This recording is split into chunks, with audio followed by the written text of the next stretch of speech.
Imagine this.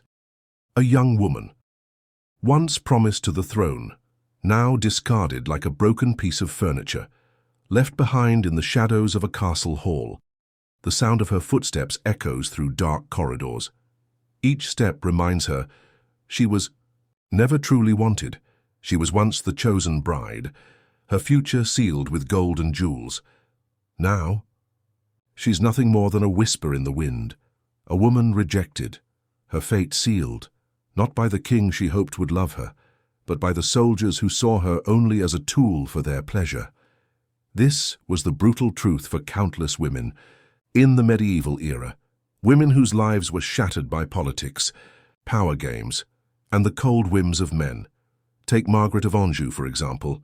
She was promised a marriage that could have reshaped history, but when power shifted, she was cast aside. And Margaret's story is just one. Because in medieval times, rejection wasn't just about heartbreak, it was about survival, the shocking reality of rejection. Close your eyes and picture it. Medieval life wasn't kind, especially not to women. They were seen as bargaining chips, objects in a grand game of thrones. Their worth wasn't measured by kindness, talent, or wisdom. It was judged by beauty, family name, and most of all how useful they were in forging an alliance. When a king or noble chose a bride, it wasn't personal, it was political. These marriages built empires. They stitched kingdoms together like fragile seams. But what happened when a woman didn't fit the king's plan? Or worse, what if she was rejected after a marriage was already arranged? The answer: brutal. Rejection meant she was now a commodity, passed around, used, discarded. Soldiers, far from the courts and politics, didn't see a woman. They saw opportunity, a way to take without consequence, a woman's fate after rejection. Let me tell you about Lady Alice. Her name is nearly lost to history, but her story, it still echoes. Born into nobility, raised with elegance, admired for her beauty. It was no secret, Alice was a prized bride. Many lords and kings courted her family. But then the king changed his mind, chose another woman. Just like that, Alice's fate unraveled. No husband, no protector, no allies. She was left defenseless, and the very soldiers who once bowed before her now saw her as prey. She was taken by the king's men, treated like a trophy of war. Once she walked the court in silks. Now she was a plaything, used and forgotten, her dignity stripped away, her story erased. Alice was not alone. Many women promised to thrones met the same end. They became prostitutes, entertainers, or victims of violence too cruel to name. And they had no voice, no justice, only the brutal struggle to survive. The king's rejection, more than a broken heart in the medieval world. A king's rejection wasn't just emotional. It was an identity crisis. A public downfall. To be chosen meant validation, a crown, a future, a place in history. To be rejected, it meant disappearing, becoming a ghost. No records, no legacy, no name worth remembering. And the danger didn't end there. Soldiers, men with swords and no consequences, often took what the nobles cast aside. Once the crown turned away, no law protected these women. They were left vulnerable to men who only saw power in their powerlessness. A life of exploitation. War was constant, brutal, unforgiving. Soldiers lived on the edge, in filth, rage, and hunger. And the women, left behind by royal decisions. They became spoils, prizes, victims. They weren't protected by politics anymore. They were trapped in the violent world beneath the crown. Take Catherine of Valois. She was the daughter of King Charles VI of France, married to Henry V of England. Their union was meant to bring peace, but when Henry died, Catherine was caught between two warring powers, a widow, a political pawn, alone. Without the king, she lost everything. And like so many others, she faced the grim truth that even a queen could be exploited, stripped of dignity by the very soldiers who claimed to fight for her. She became a symbol, not of peace, but of vulnerability. A medieval woman's battle for survival. These women didn't wear armor. They didn't swing swords, but they fought with their bodies, their silence, their sanity. Survival wasn't noble, it was desperate. They were forced to live in a world that saw them as tools, not people. And when the king didn't choose them, when the court forgot them, when the soldiers used them, they were left with nothing, no name, no protection, no future, just the long, slow fading into history's silence. The hidden stories of medieval women, but silence is not.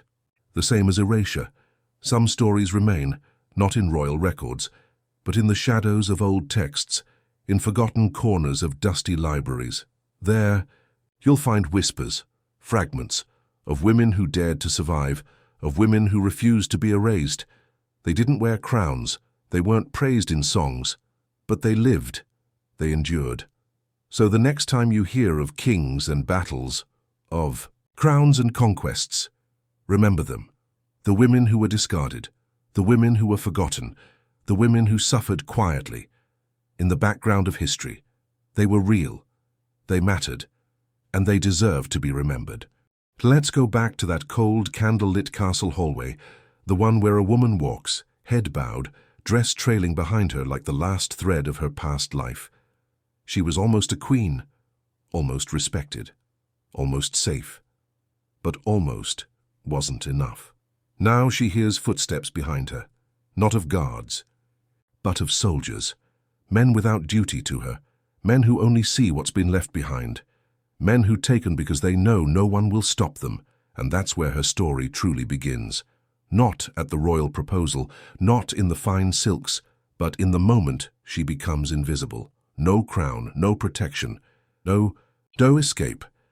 In the medieval world, once a woman was dismissed by royalty, her title meant nothing. She was no longer the king's future bride, no longer a lady of the court, no longer a symbol of power. She became property. Not in name, but in treatment. Soldiers, battle-hardened, angry, and often drunk, had little to lose, and women like her had no one left to fight for them. Once rejected, she was free game, and everyone knew it. No guards would defend her. No nobleman would risk his own standing for a woman the king had discarded. So the soldiers came, and what followed was silence. Isabella of Hainault, another forgotten. Life one such woman was Isabella of Hainault. She was married at just 12 years old to King Philip II of France. A child, turned queen.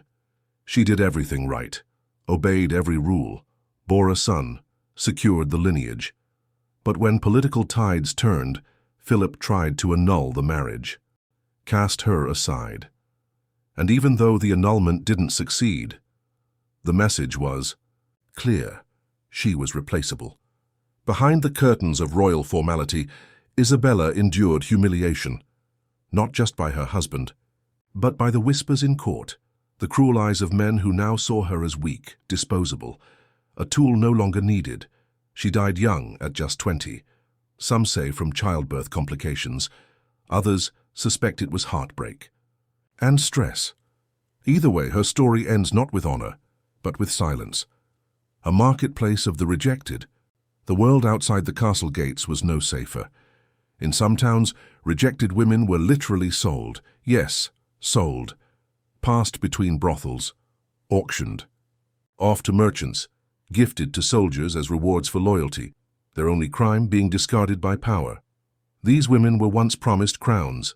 Now they were currency. And the people, they looked the other way.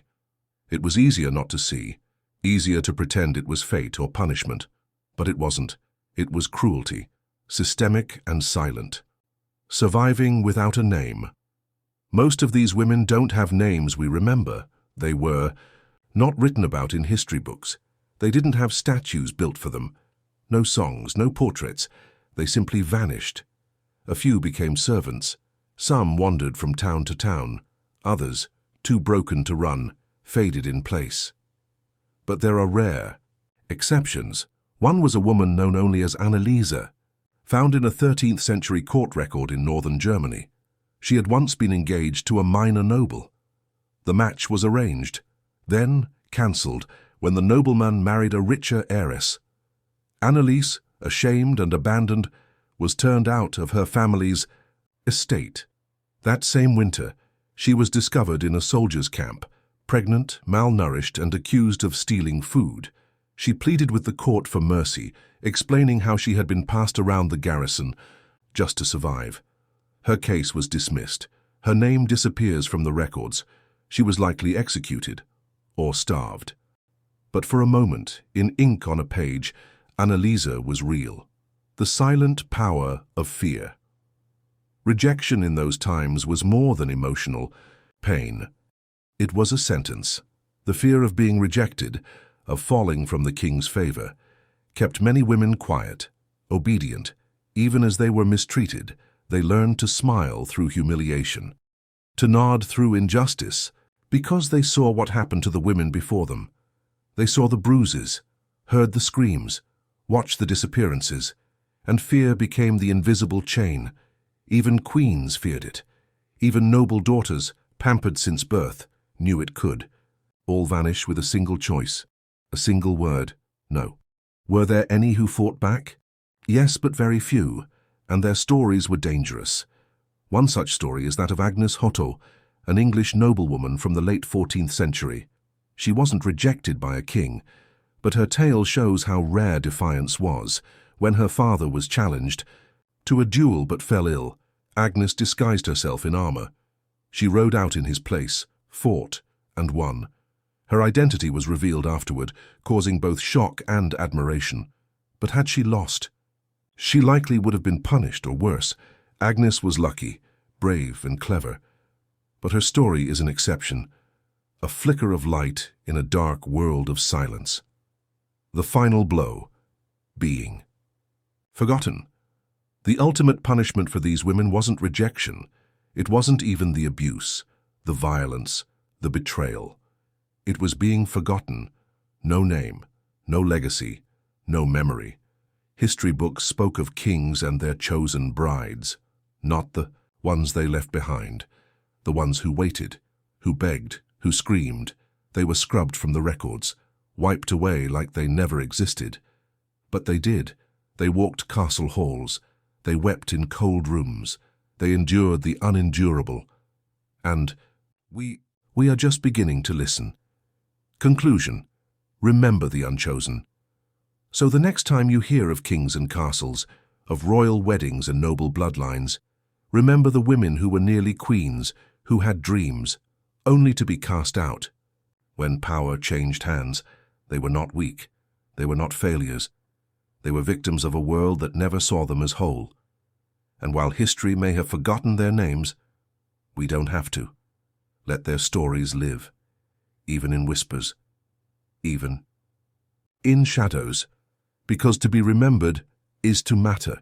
Even if the king never chose her, we can.